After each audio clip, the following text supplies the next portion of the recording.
They had to have been thinking to themselves, so what's he waiting for? The disciples, I mean, and Jesus. Jesus had talked up the kingdom every day as he preached and taught and healed and forgave. It had been more than a month now since their experience of the resurrection, and still nothing. No kingdom, no power, no glory, near as they could tell. What was Jesus waiting for? The disciples were still looking for down-to-earth results. Right up until the day Jesus ascended to heaven, they were still anticipating some kind of breakthrough moment.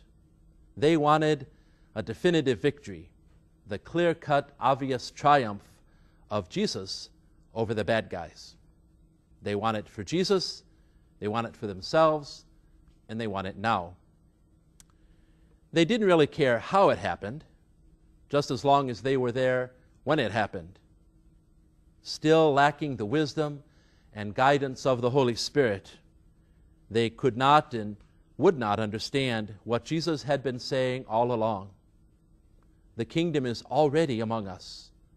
It's small and subtle, and sometimes very hard to see, but it's there.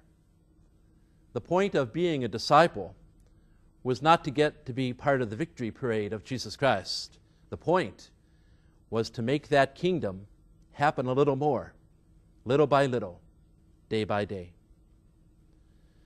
Remember the images that Jesus used to describe how the kingdom would come? He said it would be like baking bread or planting crops. The kingdom, he said, is like the seed of a plant that takes years to grow into a tree. It's like the work of fishermen, farmers, parents, even salesmen. It takes time, it takes effort, it takes patience. It doesn't happen all at once, and it's not going to be easy. So, instead of standing there, looking up at the sky, watching and waiting for Jesus to come back and make it all right, get moving. There's work to be done, a job to complete, a mission to fulfill. The celebration of the ascension of Jesus Christ is about an end and about a beginning. It is the end of Jesus' physical presence on earth. It is the beginning of Christ's new life in the church. Jesus fulfills the promise he made. I will be with you always, and so he is.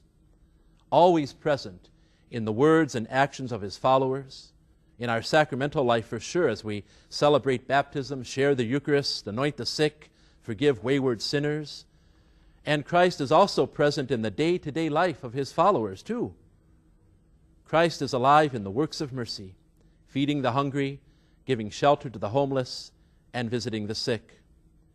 Jesus lives in the teaching, preaching, and outreaching of the church. Oh, there's still a lot of work to do. In some ways, maybe more than ever.